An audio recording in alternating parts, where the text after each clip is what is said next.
dengan penduduk hampir 280 juta, tetapi urut-urutan kita yang nomor 4 secara populasi, nomor 8 secara ekonomi, tetapi secara kemakmuran sebagai bangsa kita hanya urutan nomor 118.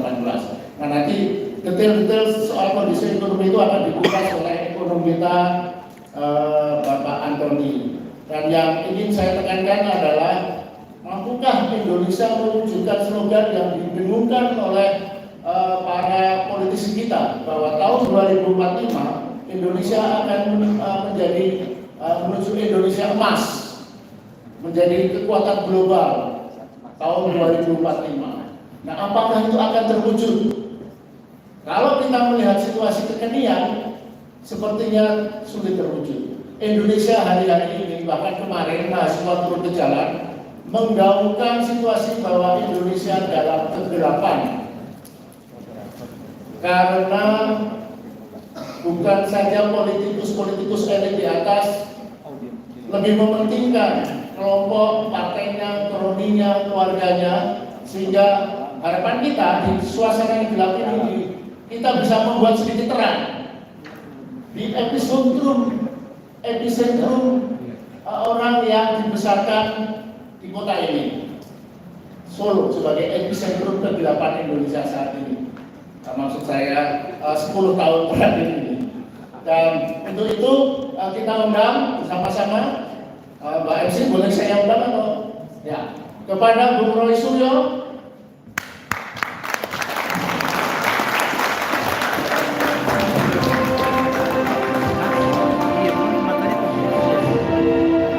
dikenal sebagai Paman Fufu Bapak.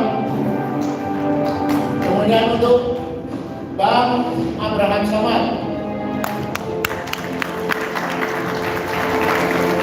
mantan Ketua KPK dan sekarang menjadi aktivis dan bukan sekarang. Beliau adalah aktivis mahasiswa di zamannya. Kemudian balik jadi aktivis. Balik sebenarnya pertarungan. Kemudian berikutnya Bapak Said Didu, tokoh yang belakangan ini sangat dikenal oleh masyarakat karena aksi-aksi beraninya dalam mempersoalkan proyek strategis nasional P2, karena berani terjun ke lokasi sendirian, menyusuri partai makro dan sebagainya untuk membongkar manipulasi dalam proyek strategis nasional tersebut.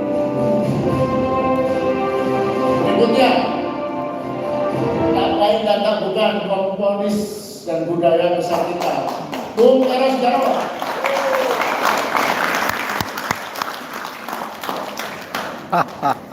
Ya, tidak perlu diperkenalkan lagi ya. Dan Bang Eros ini, apapun kegelapan akan bisa kita enyahkan dengan slogan badai pasti berlalunya.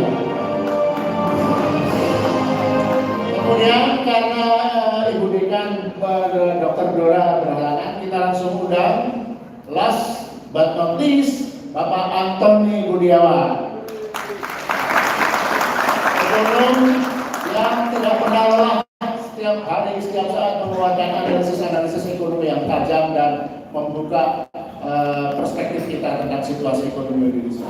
Nah, berdasarkan kewenangan saya sebagai moderator, saya akan memanage diskusi ini dengan menggunakan teori jurnalistik karena background saya jurnalisme, piramida terbalik dari situasi khusus ke situasi umum.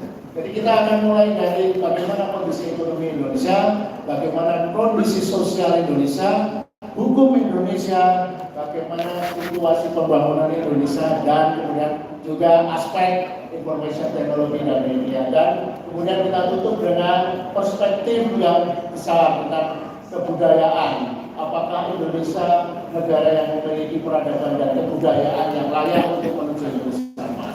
Kira-kira itu urutannya. Masing-masing pembicara akan kita beri waktu maksimal 15 menit untuk memaparkan presentasinya. Dan kita mulai dari tadi saya menyinggung soal kekuatan ekonomi Indonesia secara gross domestic product nomor 8 di dunia, tapi kemakmuran rakyat Indonesia cuma nomor 108.